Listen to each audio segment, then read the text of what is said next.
Hello दोस्तों, एक और नई वीडियो के साथ। ये मोटर का शाफ्ट है जो कि पंखा और थ्रेड अलग हो चुका है। थ्रेड उसमें फंस गया था, हमने थ्रेड निकाल लिया है बाहर, बट हमें ये जो शाफ्ट है उसमें थ्रेड बनाना है।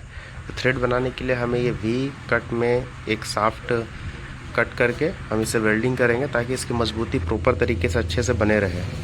ये वेल्डिंग कर ले रहे हैं, और वेल्डिंग करते समय हमें ये ध्यान रखना पड़ता है इसका डायरेक्शन, और ये इस टेढ़ा मेढ़ा ना हो। वेल्डिंग करने समय कार्बन बहुत अच्छे तरीके से सफाई करना पड़ता है, क्योंकि यदि कार्बन रह गया तो इसका मजबूती नहीं बनेगा।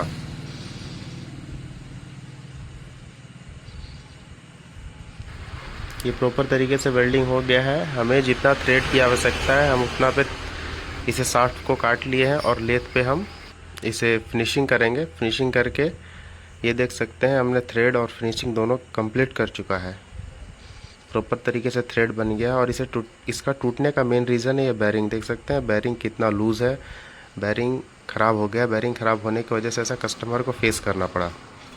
ये कंप्लीट हो गया, अब हम कस्टमर को दे सकते हैं। Thank you for watching. हमारे चैनल को सब्सक्राइब करें।